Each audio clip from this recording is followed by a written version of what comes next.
তো আজ চলে গিয়েছিলাম উলুবেড়িয়া রাসের মেলায়। তো হ্যালো গাইস, আমি অরিত্র, আবার একটু নতুন ভিডিওতে আপনাদের স্বাগত।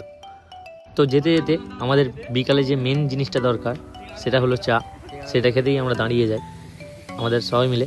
তারপর ওখানে কথা হচ্ছিল যে আজকে যা খাওয়াবে সব স্যাম খাওয়াবে, সেই নিয়েই কথা চলছিল। বেরিয়ে পড়ি আমরা। বাইকে পেট্রোল ছিল না বেশি, তাই আমরা আগে পেট্রোল ভরে নিলাম এবং পেট্রোল ভরার পর আমরা গাড়ি ছেড়ে দিই এবং তারপরে চলে যাই নিমদিঘিতে অনেকক্ষণ সিগন্যাল পড়ে থাকার কারণে আমাদের ওখানে অনেকক্ষণ অপেক্ষা করতে হয়, কারণ ওই দিনের জ্যামটা একটু বেশিই ছিল। তাই আমরা ওখানে নিমদিঘিতে দাঁড়িয়েই ছিলাম অনেকক্ষণ। ফাইনালি অনেকক্ষণ পর সিগন্যাল ছাড়া হয় এবং আমরা বেরিয়ে পড়ি আমাদের মেন উদ্দেশ্যে। এবং এই গাড়িটা তো দেখতেই পাচ্ছেন, ছেলেদের ফেভারিট কালা ঘোড়া। এবং তারপর চলে আসি আমরা উলুবেড়িয়া ব্রিজে। এবং উলুবেড়িয়া ব্রিজের নাজারা তো সবাই বুঝতেই পারছেন, অনেকটা সুন্দর জায়গা। তাই আমরা সব দিক দেখতে দেখতে বেরিয়ে যাই। এবং গরুয়াটার পর থেকে জ্যাম তো সব সময় লেগেই থাকে। এবং তারপর আমরা অনেকটা পথ অতিক্রম করে আমরা চলে আসি সেই ভাইরাল পোল উলুবেড়িয়া কালীবাড়ি ঢোকার আগে যেটি পড়ে।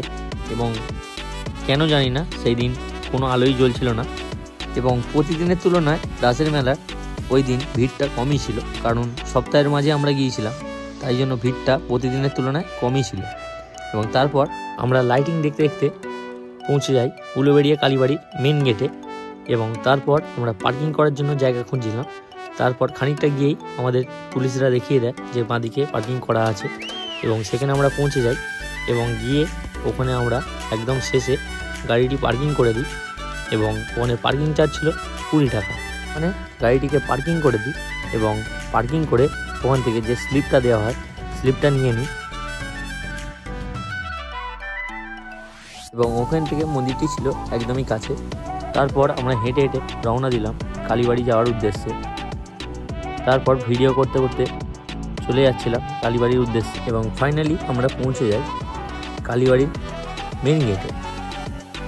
কালীবাড়ির মেন গেটটা এত সুন্দর সাজিয়েছে, জাস্ট বলার মতো না। এবং দুদিকে এরকম দোকান, মানে জায়গাটা জাস্ট অসাধারণ লাগে। এবং ঢুকেই আমরা প্রথমে চলে যাই দর্শন করার উদ্দেশ্যে।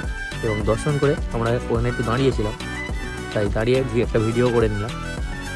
এবং তারপরেই আমরা চলে যাই এই উলুবেড়িয়া মা আনন্দময়ী মা কালীর কাছে মাকে দর্শন করার জন্য। এবং মন্দিরে প্রবেশ করি আমরা এবং ভিতরে গিয়ে মায়ের দর্শন করে নিই, মাকে মনস্কামনা জানিয়ে তারপর চলে যাই মেলায়। এবং এটি হলো আমাদের সেই পিপি শ্যাম দাদা হ্যালো গাইস করছে, আর আমরা মেলায় ঘুরছিলাম। এবং তারপর প্রথমেই চলে যাই আমরা নাগরদোলার কাছে। নাগরদোলাটা জাস্ট অসাধারণ করে প্রতিবারই, আর এই বাচ্চাদের বসার জায়গাটাও সুন্দর লাগছিল। এবং তারপর রোহিতের সঙ্গে দেখা হয়ে যায়, আমার যেটা কাজ ঘুড়ির দড়ি খুলে দেওয়া সেটা করে দিই। তারপর কানের দোকানে গিয়ে একটা কানের নিয়ে পিউজের কানে দিচ্ছিলাম এবং পিউজের পোলটা খালি দেখে নাও। তারপরই স্যাম বায়না করছিল যে আমি বুড়ির চুল খাবো, মানে যেটাকে হাওয়াই মিঠাই বলা হয়। এবং তারপরই আমরা কালীবাড়ি থেকে বেরিয়ে পড়ি বাড়ি যাওয়ার জন্য এবং কালীবাড়িকে টাটা দিয়ে দিচ্ছিলাম। তো তারপর রাস্তায় চা খেতে দাঁড়িয়েছিলাম। তো আজকের ভিডিওটা এইটুকুই, দেখা হচ্ছে পরবর্তী ভিডিওতে। টাটা।